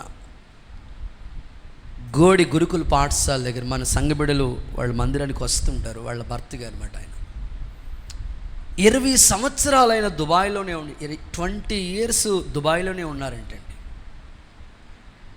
ఇయర్ వెళ్ళటం రావటం, ఒక నెల ఇక్కడ, 11 నెలలు అక్కడ, ఇట్లాగా. వాళ్ళు ఆ ఆదరణ కూటానికి ఇంచుమించు ఓ 18 మంది పాస్టర్లు వచ్చారు. ఆ వీధుల్లో, ఆ ప్రాంతాలు, ఆ ఈ గోడి ప్రాంతాల చుట్టూ సేవ చేసే వాళ్ళందరూ కూడా వచ్చారు. వాళ్ళ గురించి సాక్ష్యాలు, కొంచెం సన్నిహిత సంబంధం ఉన్న కొంతమంది ఫ్రెండ్ సర్కిల్ కూడా వచ్చారు. ఒక్కొక్క సాక్ష్యం నేను వింటా ఉన్నప్పుడు వాళ్ళ కుటుంబాలని నేను పలకరించి ఆదరించడానికి వెళ్ళినప్పుడు వాళ్ళు చెప్పిన మాటలు ఏమిటంటే, అయ్యా మా భర్త గారు పొద్దున్నే నిద్ర మేలుకుని మందిరాన్ని తొడవడానికి వెళ్ళిపోయేవాడంట. చెప్పుల స్టాండ్ దగ్గర ఉండేవాడంట. 20 సంవత్సరాలు ఆయన దుబాయ్లో పనిచేసిన కూడా దేవుని మందిరం అంటే ఎంత ఆసక్తితో తెలుసా? చెప్పుల స్టాండ్ దగ్గర ఉండేవాడంట, మైక్ సెట్ వేసేవాడంట, పాటలు పెట్టేవాడంట, ఆరాధన జరుగుతుంటే డ్రమ్ము కొట్టేవాడంట. ఒక సంఘానికి ఎంతో నమ్మకమైన వ్యక్తిగా ఉండేవాడంట ఆయన. ఇంకా ఆయన తన భార్యతో ఇలా చెప్పేవాడంటే, 2 పిల్లలు వాళ్ళకి, భార్యతో ఇలా చెప్పేవాడంటే, ఏమనేవాడంటే, ఇదిగో సంఘంలో ఏది జరిగినా మనం ముందుండాలి, మనల్ని చూసి మిగతా సంఘస్థులందరూ నేర్చుకోవాలి. ఆల్రెడీ వాళ్ళు మందిరం కొరకు స్థలం ఇచ్చింది వాళ్ళే, మందిరాన్ని కట్టించింది వాళ్ళే, మందిరంలో ఏ వస్తువు కొన్నా వాళ్ళే ముందుంటారట. నాకు అప్పటి వరకు ఆ సాక్ష్యం చెప్తుంటుంటే నిజంగా ఆశ్చర్యపోయాను. భార్యతో అనేవాడంటే, ఇదిగో ఏది జరిగినా చర్చిలో ముందు మన ఫ్యామిలీ ఉండాలి, అది ఏదైనా సరే, ఏ వస్తువు కొన్నా అందులో మన వంతు కనబడాలి అక్కడ.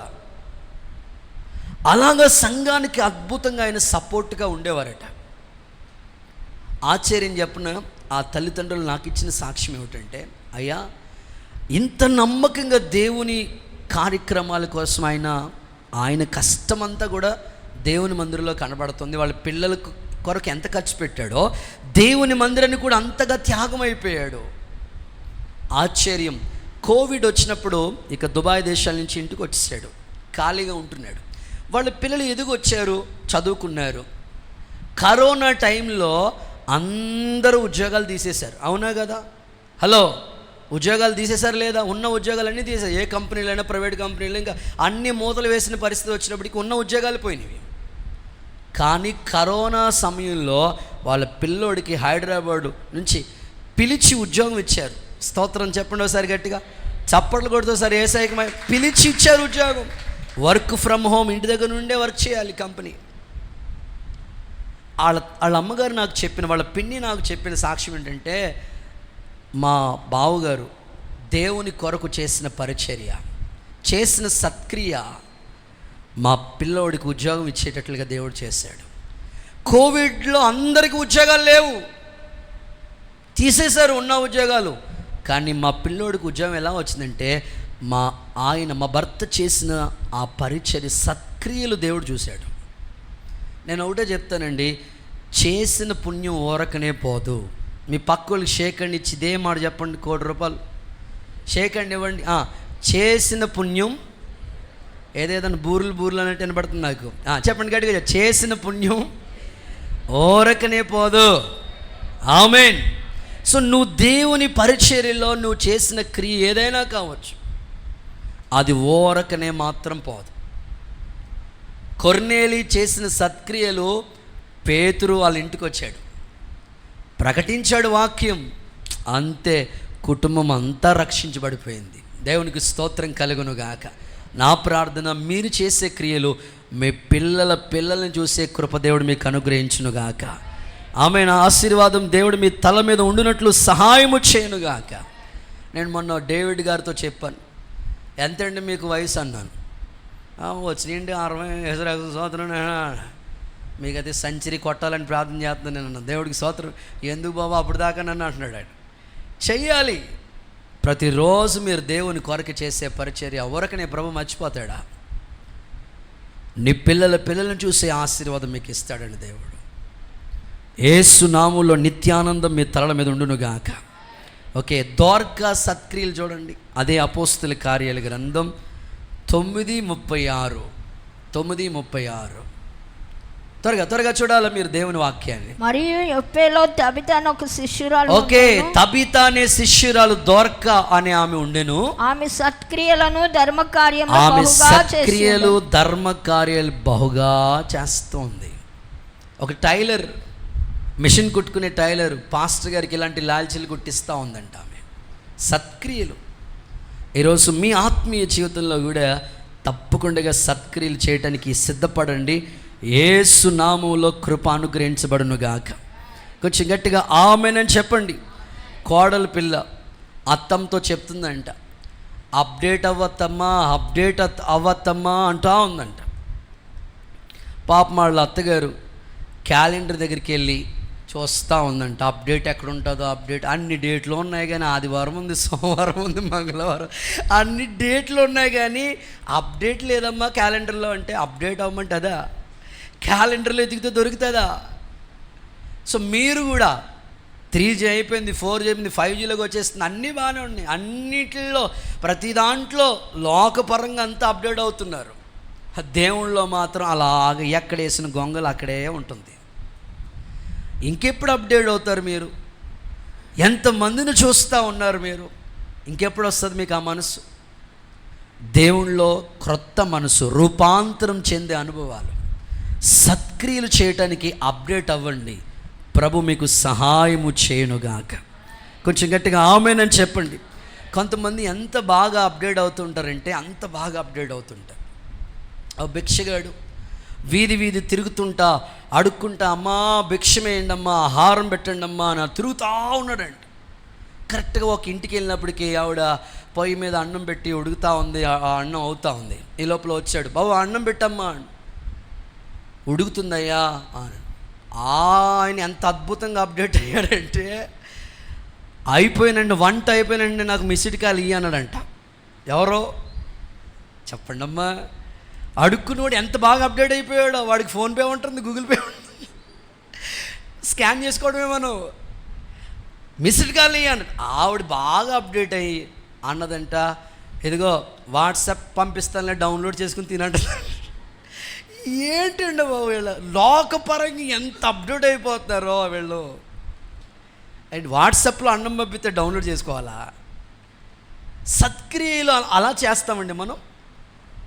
ఒక ఇంటికి వెళితే పాస్టర్ గారు చెప్పారంటే, అమ్మ నీకు 100 చీరలు ఉంటే ఇచ్చేయమ్మ ఎవరికైనా లేని వాళ్ళకి. పాపం ఆవిడ బీరువా ఓపెన్ చేస్తే ఇటు పక్కనేమో కంచి, పట్టు చీర, ఇంకేముంటాయి వెలసవెల్లి వాళ్ళు ఉంటాయి కదా పేర్లు, అవి ఇవి మొత్తం అన్నీ ఉంటున్నాయన్నమాట. మదన పెళ్ళి కూడా పట్టు చీరలకు స్పెషల్ అక్క. చాలా బాగా నేత చీరలు, పట్టు చీరలు ఇవన్నీ కూడా వాడు అన్నీ ఉన్నాయి బీరువాలో. పాస్టర్ గారు చెప్పారండి 100 చీరలు ఉండవు, చీర ఇచ్చేయాలి. మొత్తం వెతికిందంట ఆ చీరల బీరువాలంతా. ఏది ఇద్దామన్నా మరి పట్టు చీరలే కదా, మనసు ఒప్పుకోవట్లేదు. మొత్తం మీద పాస్టర్ గారు మాట తీసుకుని ఓ చీర ఇచ్చేసిందంట. ఆయన అలా చూసుకున్నాడంట, చీర ఎలా ఉందో, మా ఆవిడకి ధరించుకున్న చీర ఎలా ఉందంటే మొత్తం భారతదేశం, శ్రీలంక కూడా కనబడిపోతుందంట మ్యాప్లో. అంటే మీరు అర్థం చేసుకోవాలి ఎన్ని హోల్స్లు ఉన్నాయన్నమాట చీరలో, అన్నీ కనబడిపోతున్నాయి. అదేండి, మీరు ఏదైనా చేస్తే మంచిది చేయాలి. యేసయ్య మీకు కృప అనుగ్రహించునుగాక. సత్క్రియలు చేయటం నేర్చుకోవడానికి దేవుడు మిమ్మల్ని కృప చూపునుగాక.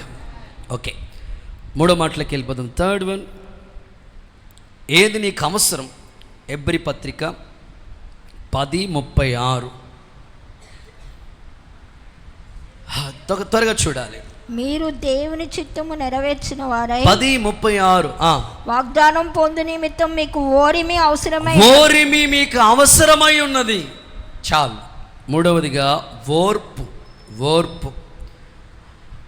నీకు అవసరం. నీకు అవసరమైంది ఒకటి, అదేంటంటే ఓర్పు ఖచ్చితంగా నీకు కావాలి. క్రైస్తవుడు కొంతకాలం ఓర్చుకోవాలండి.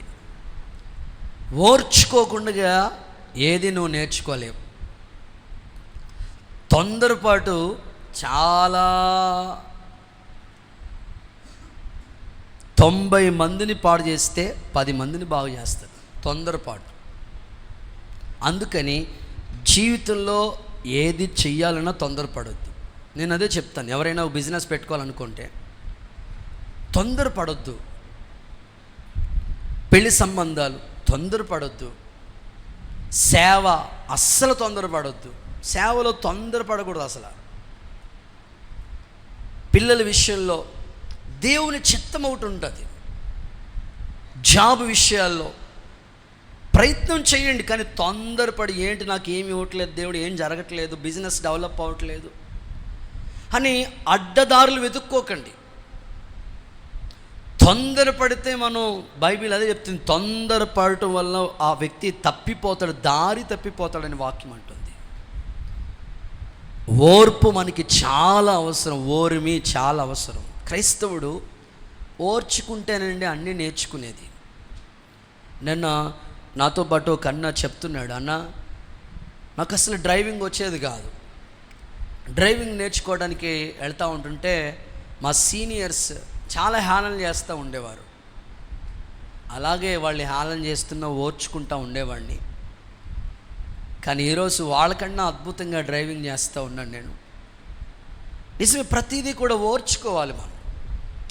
ఒక క్రైస్తవుడికి ఓర్పు లేకపోతే, ఇప్పుడు అత్తగారు ఏదోనా అన్నది, పెద్ద ఆవిడ వయసులో పెద్ద ఆవిడ కాబట్టి సర్లే ఎందుకు ఈ మాట అన్నదని మనం మనసులో పెట్టుకుని అట్లా ఉంటే ఎలా, దిద్దుకొని సరి చేసుకుంటే బాగుంటుంది కదా.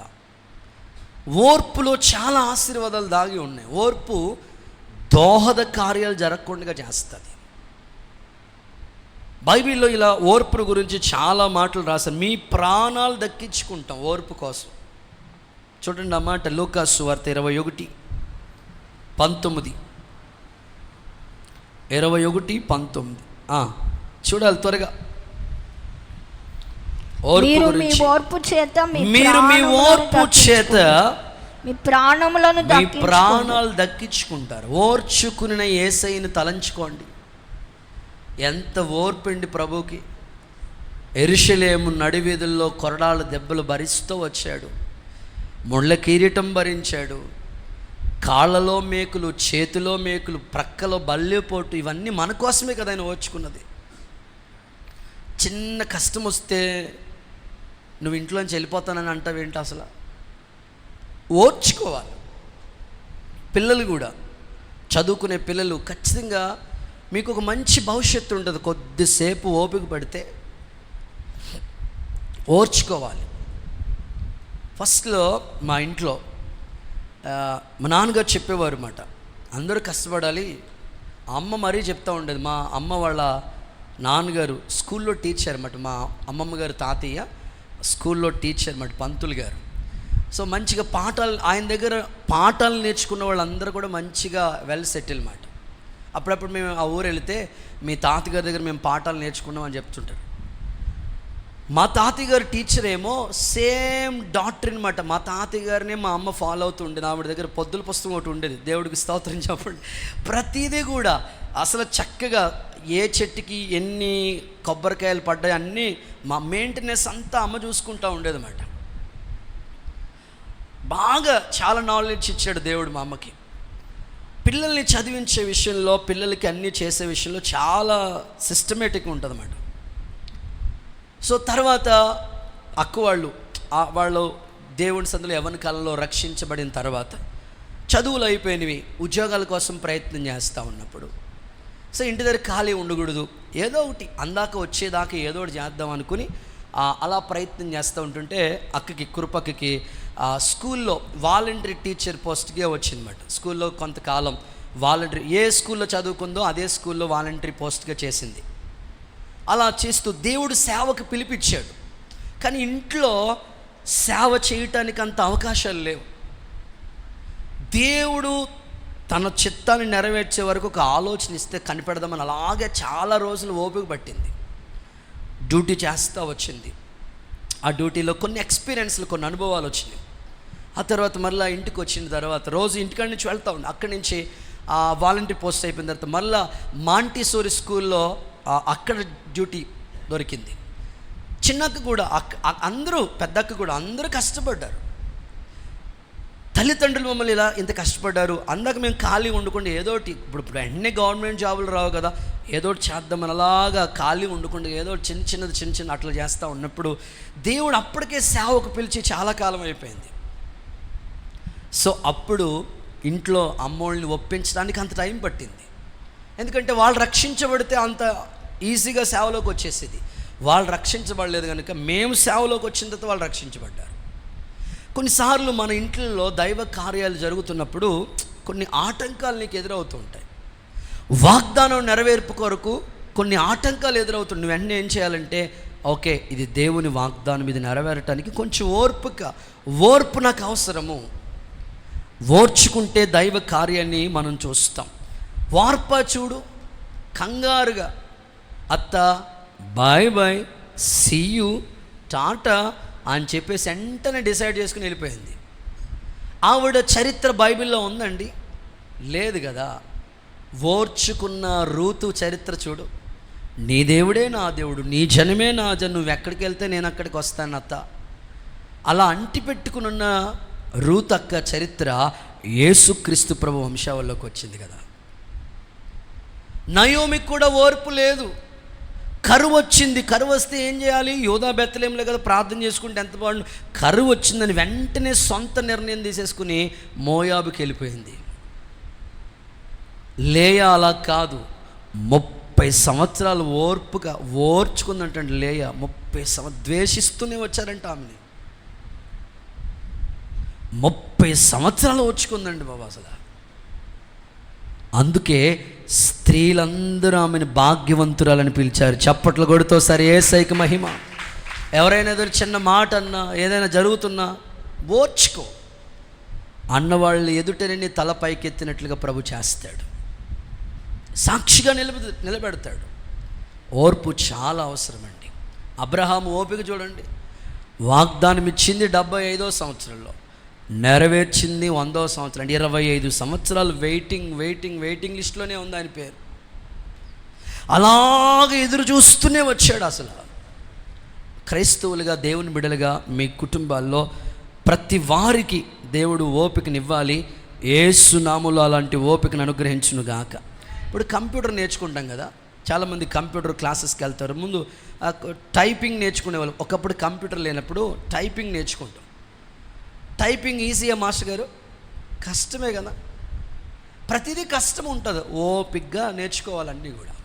కీబోర్డు ఒక్కొక్క కీ ఒక్కొక్క రాగంలో ఉంటుంది. అసలు ఎంత కష్టం అంటే ఓపిక. మిషన్ కుట్టాలి, నేర్చుకోవాలి, ఓపిక కావాలి. ఇప్పుడు ఖచ్చితంగా వంట చేసేటప్పుడు కూడా ఓపిక కావాలి కదండి. ఆ పొయ్యి మీద పెట్టి ఉడుకంటే ఏడు ఉడుతుంది, అది టైం పడుతుంది కదా. ఓపిక కావాలి. ప్రతిదానికి ఓర్చుకుంటా చేసుకుంటూ ఉంటే అన్నీ చక్కగా నేర్చుకోవడానికి అవకాశం ఉంటుంది. ఇప్పుడు ట్రాఫిక్, మనం వెళుతున్న దారిలో ట్రాఫిక్ ఉంది. నిజంగా ఓపిక ఎక్కడ చూస్తామంటే డ్రైవర్లో, ట్రాఫిక్ వచ్చినప్పుడు డ్రైవర్లో ఓపిక చూస్తూ ఉంటామన్నమాట. ఆ ముందు నుంచి వచ్చేస్తుంటాడు, పక్క నుంచి వచ్చేస్తుంటాడు, ఎదురు నుంచి వచ్చేస్తుంటాడు. నేను పక్కనే కూర్చుంటాను, నేను చూస్తూ ఉంటాను అన్నమాట. ఎంత ఓపిక కావాలంటే వాళ్ళకి అలాగే జీరోలోనే, ఒకటో గేర్లోనే అలాగనే తప్పదు మరి. ఇప్పుడు ఆ టైంలో 100 స్పీడ్లో వెళ్దామంటే ఇక ఎవరు ఉండరు అక్కడ. ఓపిక కావాలంతే మనకి.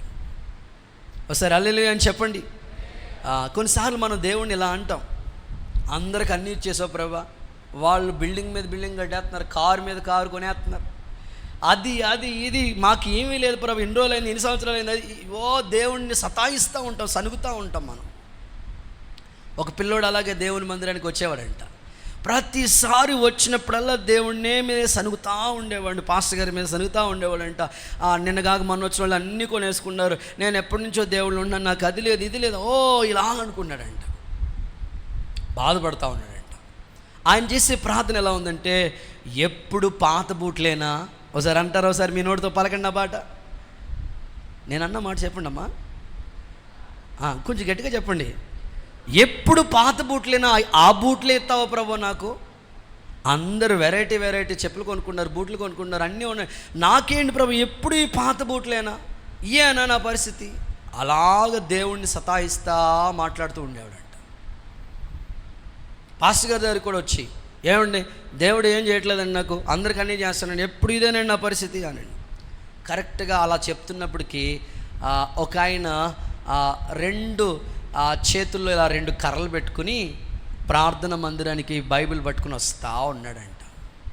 పాస్టర్ గారు అన్నారంట, చూడు వాడిని చూడు, చూసావా, నీకేసుకోవటానికి పాత బూట్లైనా ఉన్నాయా లేవా, వాడికి 2 కాళ్ళు లేవు, కానీ ఎట్లా వస్తున్నాడు చూడు. అప్పుడు నిజంగా తల్లో మేకు దిగ్గొట్టినట్టు అనిపించిందంట ఆ పిల్లోడికి. అవును కదయ్యా, నాకు ఈ పాత బూట్లైనా ఉన్నవాడికి కాళ్ళు కూడా లేవు కదా. మీరు చాలాసార్లు ఇలా అనుకుంటారు, వాళ్ళకన్నా నాకన్నా వాళ్ళే బెటరు, వాళ్ళే బాగుంది, నువ్వు వాళ్ళని చూడకూడదు. ఓ మాటలో చెప్పాలంటే, ఎవరికి ఎంత చెట్టుకి అంతే గాలంతే. నీ స్థాయికి ఎప్పుడు ఏది ఇవ్వాలని తెలుసు కనుక అది నీకు ఇస్తాడు. ఓర్చుకో, యేసు నామములో ఆశీర్వాదం నీ తల మీదకి వచ్చును గాక. మీరు అడగవచ్చు, నేను ఓర్చుకోనండి, నాకు తొందర ఎక్కువండి. సామెతలు 19:2. ఓర్చుకోకుండా తొందరపడ్డావు అనుకో, నీకు జరిగే నష్టం ఏంటో చెప్తున్నాడు చూడండి. ఒకడు తెలివి లేకుండా మంచిది కాదు, తొందరపడి నడిచేవాడు తొందరపడి నడిచేవాడు అంతే దారి తప్పిపోతాడంట, దారి తప్పిపోయే పరిస్థితులు. అందుకని ఓర్చుకోవాలి, ఓపిక కావాలి. యేసుక్రీస్తు నామములో అలాంటి కృప మీకు అనుగ్రహించబడును గాక. ఓకే, ఇక 2 మాటలు ఉన్నాయి, త్వరగా చెప్తాను. 4వ మాట, ఏది అవసరం క్రైస్తవుడికి, ఏది అవసరం. కొరింథీయులకు రాసిన 2వ పత్రిక 9వ అధ్యాయం 5వ వాక్యం చూడండి ఒకసారి. కొరింథీయులకు రాసిన 2వ పత్రిక 9:5. లోగడ ఇచ్చేదమని మీరు చెప్పిన ధర్మము పిసినితనముగా లోబడి ఇచ్చేదనని చెప్పిన ధర్మము పిసినితనముగా పిసినారితనంగా ఇయ్యక ధారాళంగా ఇయ్యాలని చెప్పి సహోదరులు మీ వద్దకు ముందుగా వచ్చి దానిని జమ చేయుటకై వారిని హెచ్చరించుట అవసరమని తలంచితిని. చాలు. సో 4వదిగా హెచ్చరిక అవసరం. అక్కడ సంఘానికి పౌలు గారు ఇచ్చే హెచ్చరిక ఏమిటంటే, పిసినతనం మీకు పనిచేయదు, పిసినారితనంగా మీరు ఏది చేయకండి, సంఘంలో ధారాళంగా చేయండి.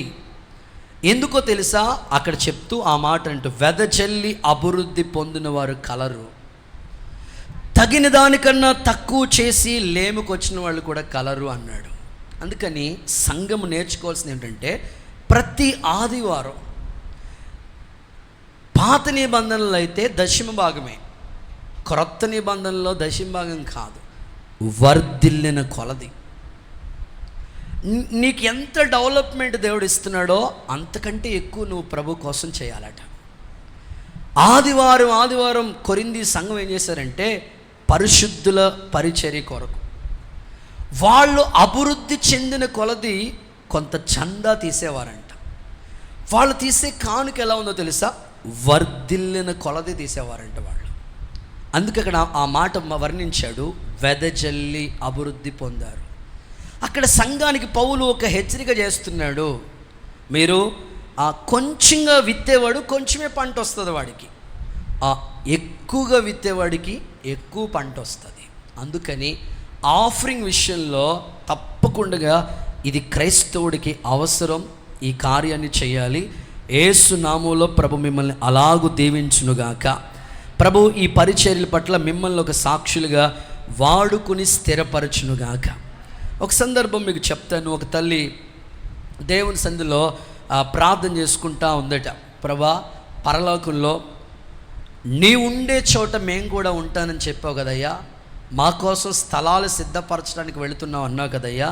ప్రభా, పరలోక వైభవం ఎలా ఉంటుందో, పరలోకంలో నాకు ఎలాంటి ఇల్లు సిద్ధపరిచావో నాకు దర్శన రూపంలో తెలియచేయ ప్రభా అనుకుని దేవుని సన్నిధిలో ప్రార్థన చేసుకుంటా ఉందట.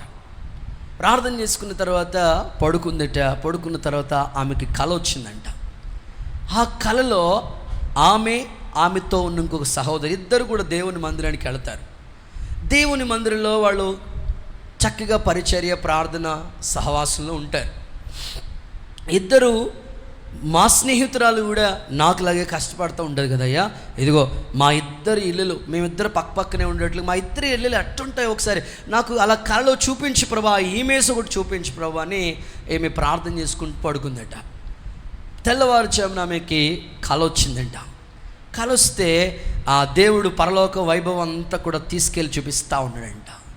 తీసుకెళ్ళి చూపిస్తూ ఉంటుంటే ఏమికి తీసుకెళ్ళి చూపించినప్పటికీ వెళ్ళిన వెంటనే ఒక చక్కగా దగదగా మెరిసిపోయే ఒక మంచి బంగారం లాంటి హౌస్ లాంటిది ఇల్లు కనిపించిందంట. బంగారంలా మెరిసిపోతుందంట. చూసిన వెంటనే దేవుణ్ణి ఆ దేవదూతను అడుగుతుందంటే ఈమె, ఇది నా కొరకైనా ప్రభా అని అంటే, నీకు కాదు, నీతో కూడా వస్తుంది కదా, నీ స్నేహితురాలు, నీ ఫ్రెండ్, ఆమెది ఈ హౌస్, ఆమె కొరకు సిద్ధపరచనిది అన్నాడంట ప్రభు. అవునా, నాకెక్కడుంది ప్రభా? కొంచెం ముందుకు తీసుకెళ్తుందంటే దేవదూత తీసుకెళ్తా ఉన్నప్పటికీ అదొక చిన్న కథ, అదొక చిన్న పూరు గుడుసుందంట. ఉన్న వెంటనే అప్పుడు ప్రభు చెప్పారంట, ఈ గుడిసి నీకేనమ్మా అన్నాడంట. అదేంటి ప్రభా, మా ఫ్రెండ్కేమో ఇంత గోల్డెన్ హౌస్, నాకేమో ఇంత పూరు గుడిసా, ఏంటి ప్రభు ఇది న్యాయమేనా? అప్పుడు ప్రభు ఇదే చెప్పాడంట, ఇదిగో మరి భూమి మీద చేసిన దానికే కదా ఇక్కడ ఫలం, ఏం విత్తుతావో అదే కదా నువ్వు కోసుకునేది, ఏ కొలతో కొలుస్తావో అదే కదా నీకు కొలవబడేది. ఇదిగో ఆమె భూమి మీద ఉండగా దేవుని కొరకు ఆమె చేసిన కార్యాలన్నీ కూడా మీ ధనం పరలోకంలో కూర్చుకోండి అని చెప్పారు. ఇదిగో ఆ హెచ్చరిక ఆమె అంగీకరించి ఇలాగ ఎక్కువగా సమృద్ధిగా ఉత్సాహంగా దేవుని పరిచయంలో ఆమె ఉంది. ఇచ్చుటలో ఆసక్తి చూపించింది ఆమె. సో నీవు దైవ కార్యాల్లో నీ చెయ్యి కొరసగా చేసుకున్నావు, ఎన్ని జరుగుతున్నా నాకెందుకు అనుకుంటూ వచ్చావు, ఇదిగో నీ కోసం ఇదే, నువ్వు చేసుకున్నదే నీకు ఇదిగో అని ప్రభు చూపిస్తే ఇంకా ఆ కళలోంచి వెంటనే మేలుకుని ఉదయకాలమే దేవుని మందిరానికి వెళ్ళిపోయి సాక్ష్యం చెప్తూ, అయ్య బాబోయ్ నేను ఇక్కడి నుంచి అలా ఉండను ప్రభా, నేను అలా ఉండను అయ్యా, దేవుని కార్యాలంటే ఎప్పటికీ ఆసక్తిగా ఉంటాను. ఈరోజు నేను ఆశిస్తున్నాను మీ కుటుంబాల్లో కూడా, మీ వ్యక్తిగత జీవితంలో పిసినార్తనంగా నువ్వు చేస్తే అదే ఫలం నీకు వస్తుంది, సమృద్ధిగా చేస్తే అదే ఫలం వస్తుంది. ఇప్పుడు ఈరోజు ఇక్కడ ఈ పరిచర్య ఎంత అద్భుతంగా జరుగుతుందంటే ప్రతి నెల వారికి వచ్చే కష్టాజీతంలో ఖచ్చితంగా అది 10% తీసి దేవుని మందిరానికి ఇచ్చేవాళ్ళు ఉన్నారు. నెల ఖచ్చితంగా అది దేవుని మందిరానికి పరిచర్యలోనే వాడబడుతుంటుంది. ఇక ఏదైనా జరిగినా మరలా పార్టిసిపేట్ చేయటం. సో మరి ఇవన్నీ చేసిన వారిని ఏడ మర్చిపోతాడు దేవుడు? సమృద్ధిగా విత్తితే సమృద్ధి దీవెన.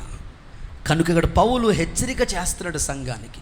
మాసిదోనియా సంఘం చూడండి, నిరుపేదలు అయినా వాళ్ళ దాతృత్వం విస్తరించింది. ప్రభు బిడల మీరు ఎప్పటికీ సహకారులుగా మారుదురుగాక.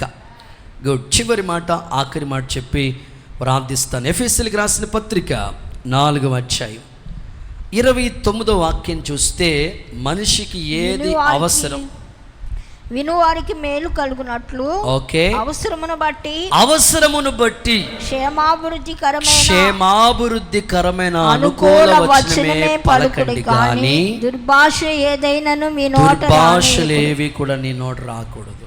చాలు. ఆఖరిది క్షేమాభివృద్ధికరమైన మాటలు అనండి ఒకసారి మీ నోటితో. కొంచెం గట్టిగా చెప్పాలి. క్షేమాభివృద్ధికరమైన మాటలు, ఇది అవసరం. ప్రతి క్రైస్తవుడు మాట్లాడే విధానం ఎట్టుండాలంటే ఇతరులకి క్షేమాన్ని కలిగించాలి. నీ సంభాషణ ఉప్పు వేసినట్లు ఉండాలి.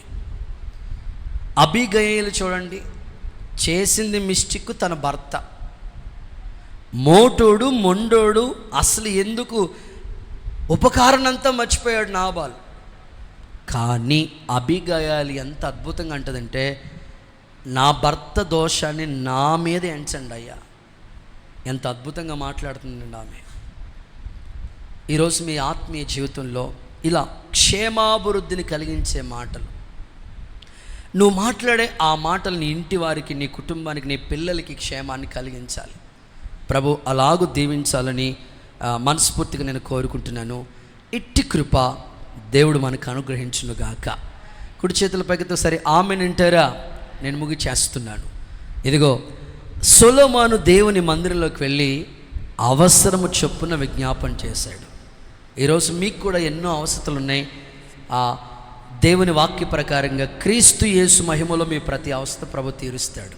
అయితే సొలొమోను ఎలా విజ్ఞాపన చేశాడో ఈ 40 రోజులు కూడా మనం అలా చేసిన ప్రార్థనలు దేవుడు ఫలింపచేయునుగాక. ఆత్మీయులైన మనకి ఏది అవసరమో ఒక 5 మాటలు మీ ముందు పెట్టాను. చెప్పండి, ప్రార్థన చేసుకోబోతున్నాం. ఏది అవసరం మనకి చెప్పండి. ఆ యేసయ్య పాదాల దగ్గర కూర్చుని బోధ వినడం అవసరం. మరి నువ్వు కూర్చునే చోటు ఎక్కడో నువ్వు ఆలోచించుకోవాలి. 2, సత్క్రియలు చేయటం చాలా అవసరం. 3వది ఓర్పు అవసరం. 4, హెచ్చరిక. సంఘానికి హెచ్చరిక ఖచ్చితంగా అవసరం. ఆఖరిగా క్షేమాభివృద్ధి కలిగించే మాటలు అవసరం. ఈ మాటలన్నీ దేవుడు మీ వెనుకల్లో దీవించి ప్రభు రాజ్య వ్యాప్తి కొరకే మిమ్మల్ని ఒక సాక్షులుగా నియమించుకునుగాక. ఆమేన్. అందరిలాగే